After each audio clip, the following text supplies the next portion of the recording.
good evening, everyone. This is Chris Payne. I'm your president of the Key Club of Texas. Welcome to all guests.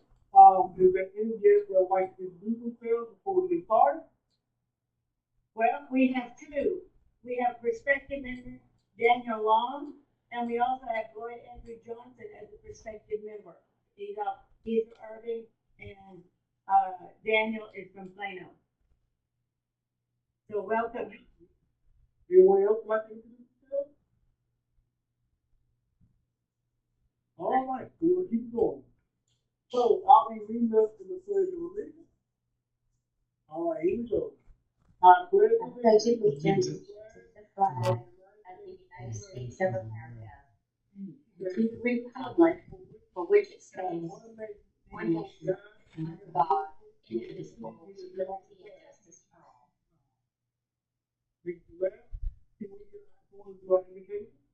As we gather here today as members of Rotary, we pray that we are ever mindful of opportunities to render our service to fellow citizens and to our community, keeping in mind always the enduring values of life, exerting our efforts in those areas and on those things upon which future generations can build with confidence. Let us continue to strive to make a better world. All right, so can you go do a business statement? I'll read it. A vision statement.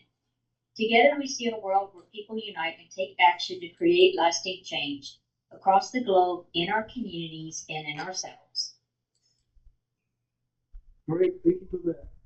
So this month is Youth Service Month for Rotary.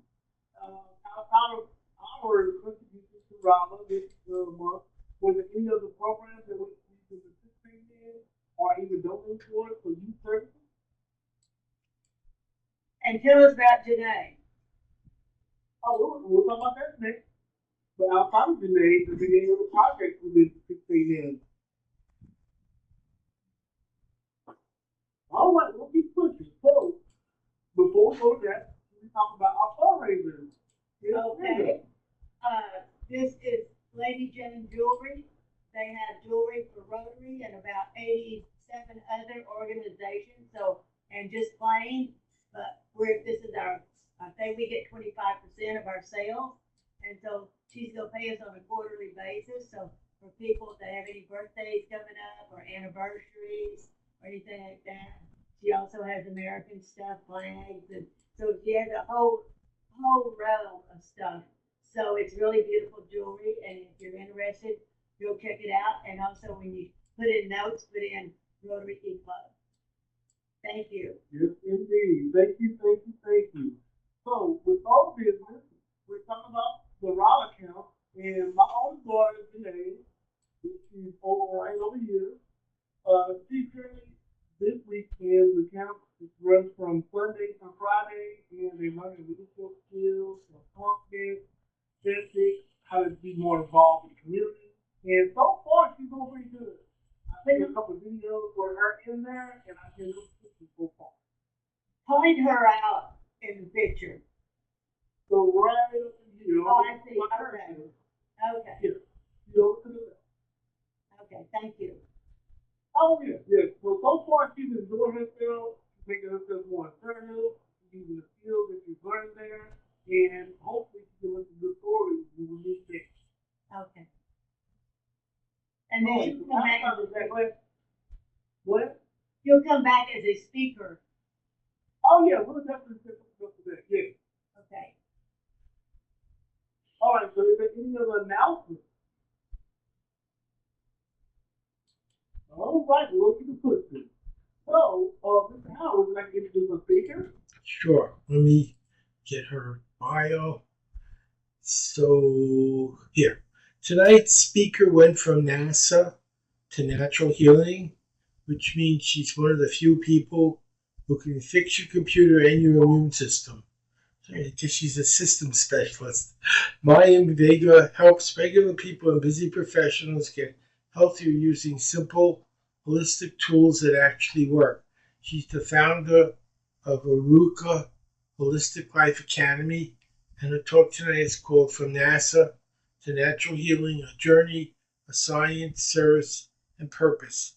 Please welcome Mayim Vega. Maya, the speakers usually speak 20 to 30 minutes, and if you want, you can use your PowerPoint if you desire. There's a thing on the bottom of the screen where you can share it, or you could just do it without PowerPoint, but you have the option.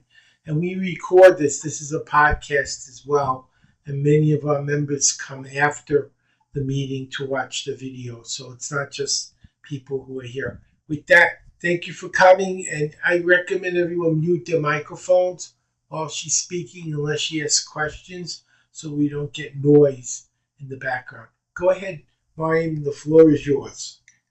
All right, I'll take it away. Thank you so much, Howard, and thank you everyone for allowing me to be here. Thank you for inviting me. And I don't know too much about the Rotary Club, but from what I've heard, you've been around for a very long time, and you're a great service to the community and to humanity. And I feel like that very much aligns with my vision. And I have a holistic health and wellness institute at aruba.com. I call it the Holistic Life Academy. And yeah, just as Howard said, I used to be a computer scientist at the NASA Ames Research Center. And my time there was awesome. It was a lot of fun. And my office mate worked, he was one of the programmers for the Mars rover. And so he programmed a machine that went up there and gathered the data and send it back to him. And he would organize it and then send it to the scientists to research and study and things like that. I worked on a program called iLab. It was an information powered virtual laboratory, and it was like when the scientists wanted to create a let's say a plane, aircraft, or a nanobot, technology, anything like that. They would first run it through a virtual simulation on our supercomputers, and our program basically helped them do that. I was there for a while, and then I got married in 2003, and we went on our honeymoon in Hawaii, and so our first child was made in Hawaii and was born 9 months later. And I was part of a community who like homeschooled, and I was looking into that, and I was considering it. Then after I gave birth to my child, I took the maximum 6 months off. Then I went back to work at NASA, and they had a great program where right outside the security gate, you could bring your child, your baby there, and then I could like breastfeed him during my lunch hour. So it was very, very convenient. And I did that for a while, but I just felt like I just missed him. I was like, I don't like this, I want to be with him while he's a baby, So I was thinking, like, what animal in nature does that? Where like there's no, they either abandon their child completely, right? Some animals in nature, or they're there, they're there for them, like until they can hunt on their own or get their own food, right? So I was like, why are we like this in between thing? I kind of feel like mammals, they're with their children, right? So I'm like, I want to do that. This feels unnatural. I want to be with my baby. So I ended up quitting my career, actually, not just NASA, but my whole career, to be a stay-at-home mom. But we lived in the Silicon Valley, and my husband was like, you make way too much money, and it's very expensive to live here. You don't really need to not work. So I was looking for like stay-at-home jobs, and I couldn't really find anything. This is back in 2003. So what I ended up doing instead was I started my own business, and I did app development and website development for mostly not IT companies, but startup companies, like Fortune 500 startup companies in the computer industry, like cybersecurity or networking, things like that. And they say in business that I know, I'm sorry if I'm not getting to the health and wellness part. I'm just kind of telling you my story, if that's okay. But they say that in business that it's like a 3-year span, right? And if you make it to the 3-year mark, you're going to succeed. And if you don't make it to the if you don't make it your first 3 years, you're probably not, you're probably going to fail. And so at the 2-year mark, I I was so burnt out, and I'm a workaholic by nature. But I just got burnt out, adrenal fatigue, and I started getting just these massive migraines from the stress. I mean, it was my first business, and I didn't even know anyone that owned a business. I was just doing everything myself. And I was, staying up late, dealing with difficult clients, and then I was still taking care of my son. Actually, at that time, I had 2 children at that time. And so I had these massive migraines. I at first I would just take Tylenol and whatever, and it would go away a little bit, but not completely. And then after a while, they just stopped working altogether. And it became so bad that I thought that I was on my deathbed. Like I couldn't work anymore. I got to the point where I couldn't work, couldn't function.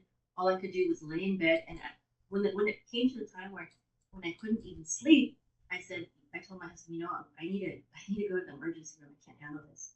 So he took me to the emergency room, and they asked me a bunch of questions, ran a bunch of tests, and thousands of dollars later and a CT scan later, they basically told me that they couldn't find anything wrong with me, which was, they thought that was good because I didn't have cancer or anything like that. But then they said, you just have a really bad headache, and here's some Valium. And I've had Valium before, and I took it, but it numbs you, but it doesn't really take care of the problem because it was very hard to function, on that drug for me anyways. And so I was like, this is ridiculous. From a scientific perspective, it's like you go to a scientist and you say, build me this, right? Or create this. Well, for computer scientists, I don't know about other scientific fields, but as a computer scientist, people, they give me a vision, like, can you do this? And I'm like, yes, or no. I don't know how yet, or I'll figure it out, right? And they didn't do either. They didn't say, yes, I can help you. They didn't say, well, actually, they basically said, they didn't say, I'll figure it out. They kind of gave up. They were just like, I can't do anything. He said, no, I can't do this. And I'm like, this is just it's a headache. It's a really bad headache. They made it sound like it was nothing, but yet they couldn't do anything for it. And they couldn't even point me in any direction, So I was like, this is crazy. So with the same sort of, methodology that I approached building the computer program, I just started, trying to figure out what was wrong with me. And I did a lot of self-study, and I figured out that I was basically deficient in B12 because, number one, several reasons, but number one, I think the biggest reason it's because I was overworking myself. I was just way too stressed out. Number two, though, however, was my diet. At that time, I was eating a vegetarian/vegan diet, and because of the high stress, it was depleting my B12 levels, and a vegetarian vegan diet does not provide adequate B12 unless you supplement or eat animal products such as eggs and dairy and fish. And so that's what I started doing, and my headache went away. I'm like, why couldn't the doctor tell me these things? Why couldn't the doctors ask me about my diet and ask me about my lifestyle and what was going on, emotionally and mentally and stress-wise? Why couldn't they do these things? I mean, how many years did they spend on their college degree? How many hundreds of thousands of dollars did they spend? And they couldn't point me to, just some dietary changes. I started eating some eggs and milk, some more eggs, milk, and fish, and I healed myself. I was like, wow, this is crazy. And so what I decided to do was you know what? The answers are out there. If the doctors are not giving them for some reason, I don't know why. It's changing more and more now, but it's still very much lacking. And so that's why I decided to formally study holistic health and wellness, nutrition and herbalism, and holistic health.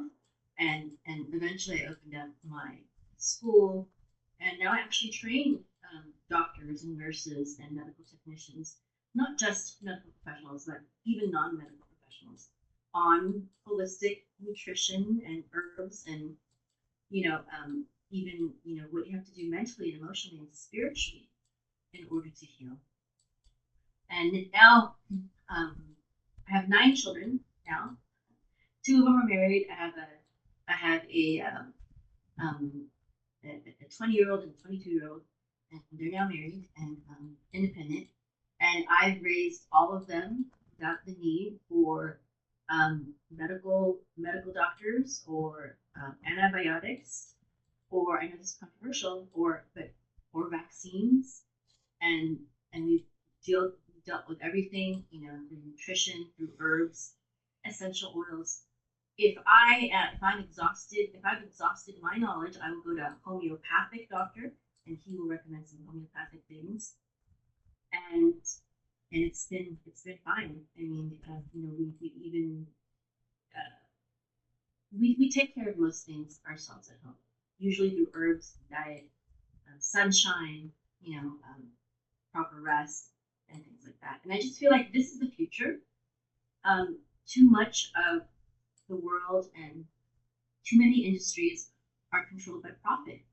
And if we could just get away from that and not put money, the Christian Bible says that the love of money is the root of only evil. And, money's not bad, but when that becomes the most important thing in life, I think that it's extremely true.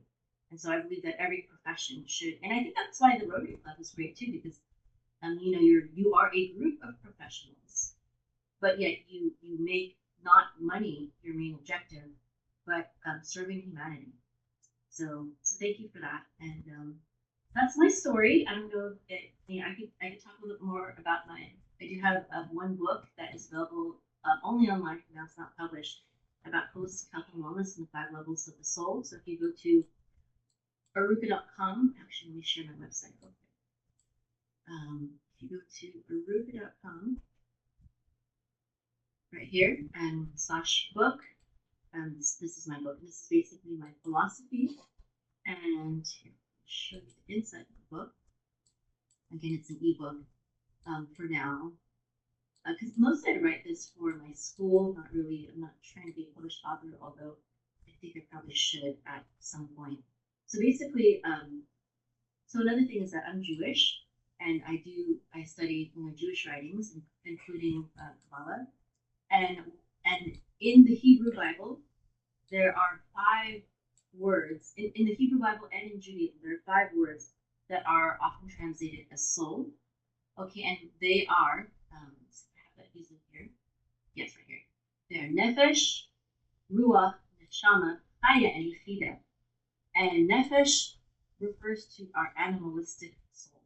So to take care of our nefesh, our soul, our animalistic soul, we have to do things like get proper sleep, eat right, do those kinds of things, exercise, get sunshine, etc. And then we have the ruach. The ruach is the spirit, sometimes translated as spirit or wind, but this refers to our emotional soul, our emotional part of ourselves. And so we have, like, for example, in the Bible, it talks about a spirit of courage, a spirit of fear, a spirit of joy, things like that. And so that's ruach. And so in order to have a healthy ruach, we have to make sure that we are always pointing north to joy, to the emotion of joy. Now, the whole spectrum of emotions that God has given to us is, of course, good. Everything is good. Sadness is good. Anger can be good. All of our emotions, none of them are bad. It's just, we have to make sure that we only let certain things rule our lives in order to maintain health. So when something makes us sad, when something makes us depressed, when something makes us angry, it's good. It's a necessary emotion to process life, to process relationships. However, we have to always come back to joy. That's how we keep our ruach healthy. And then the 3rd level of the soul is neshama, and this pertains to the breath of design. The breath of the divine, but it refers to our intellectual soul. And so, in order to keep our neshama healthy, we have to continually be learning and growing in knowledge and wisdom.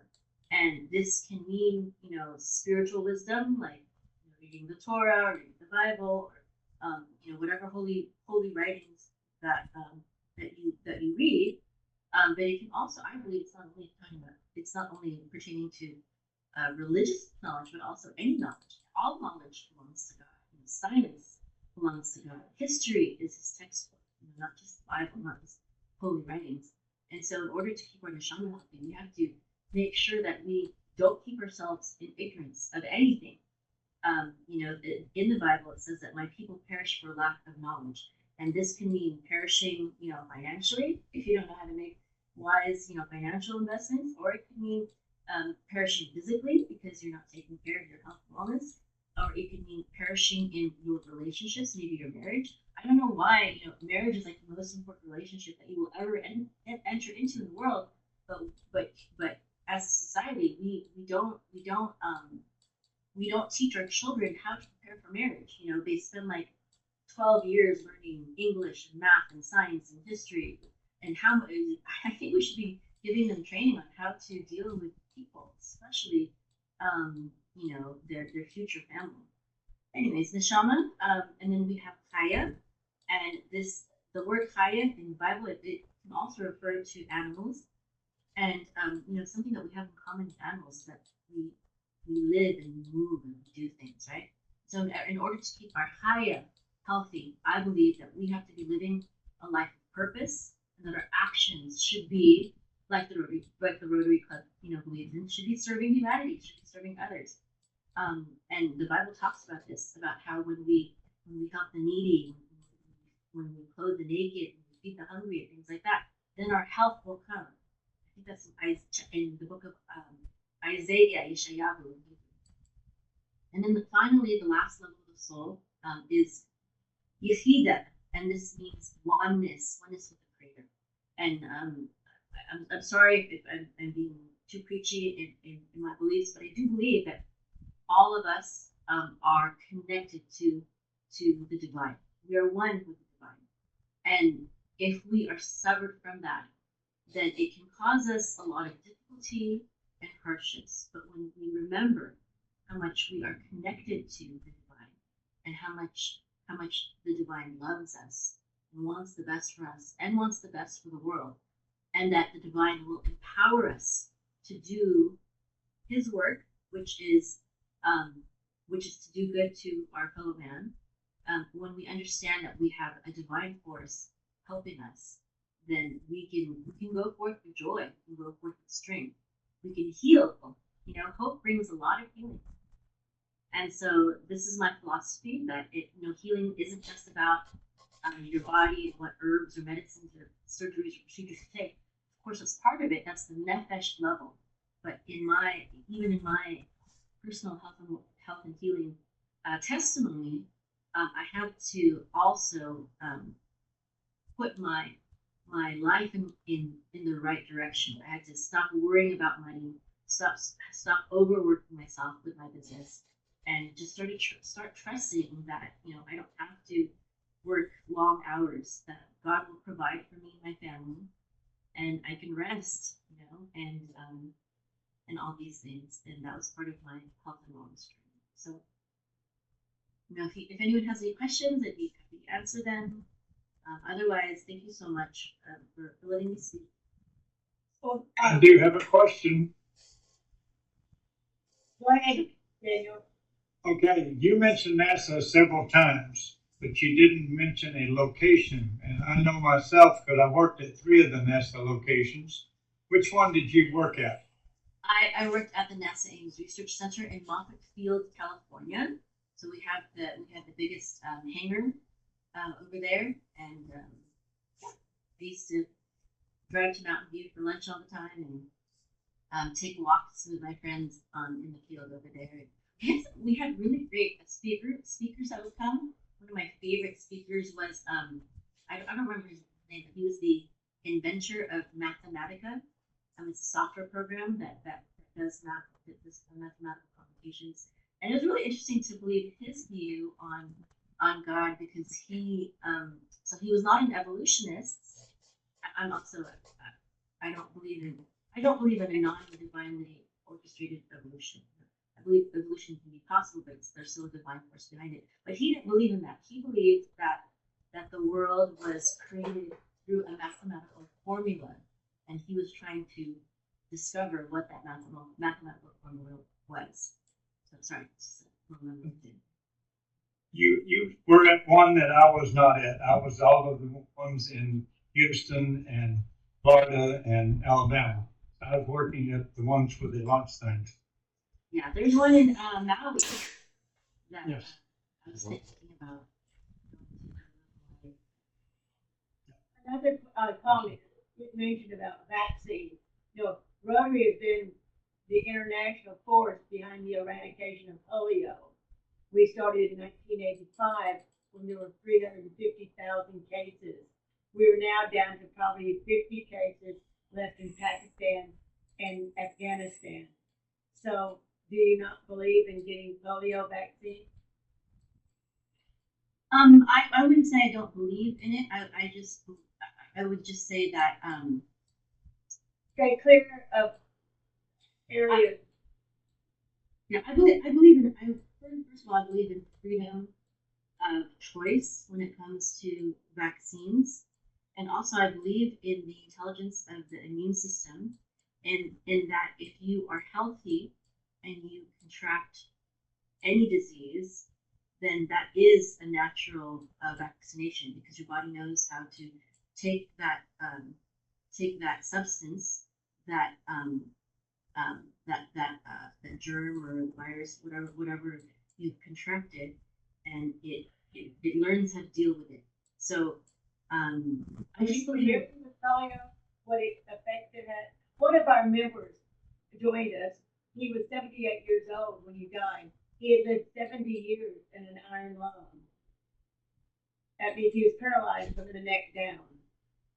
There's no, once you have polio, you can get post-polio syndrome. You have some sort of paralysis. yeah, I don't want to speak against the Yeah. polio vaccine here. I'm not trying to do No, that. we're- So no.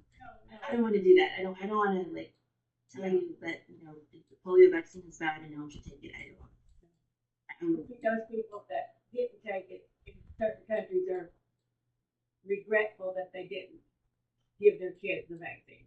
So, okay, thank you very much. Are there any other questions or comments? Okay, well, thank you very much. We appreciate your time and good luck. And I wish you could hear my friend here that's in the hospital. He broke his hip. Oh, well, the body is usually self-healing. One of the problems with hospitals is the nutrition, the hospital food, basically. There's a neurosurgeon by the name of Dr. Russell Blaylock. He was a neurosurgeon, and then he saw that the quality of the food that hospitals normally give to patients is not conducive of healing. It's like a lot of times microwave food or it's just junk food, and they give you stuff that you shouldn't be eating, especially when you're recovering from surgery.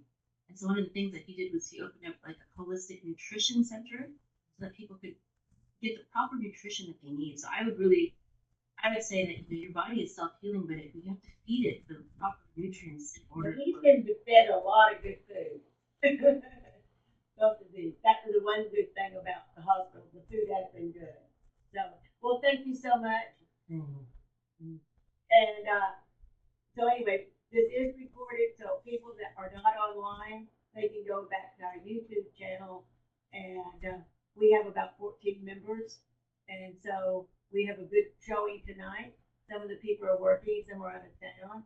So this is a convenient way to hear our great speakers so that they can always hear it. So thank you so much for your time. We appreciate you. You're welcome. Thank you. Okay, are there any other comments?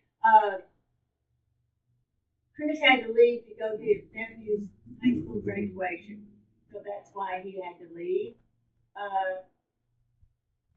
Let's see. Daniel, why don't you Yes. put this in the four-way test? You might know it by now. Do you think I might know it now? Okay. Okay. The four-way test are the things that we think, say, or do. First. Is Is it it true? true? Second. Is it fair to all concerned? Third. Will Bill Goodwin Real friendship. And fourth. Be beneficial. Beneficial, all concerned. And fifth. Will it be Yeah. fun? Thank you. All right.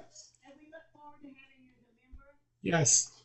Thank you so much, Lloyd, for coming in. I hope you contact Erica join our club. Bye, everyone. Bye-bye. Bye. Have a good week. Goodbye. Good evening.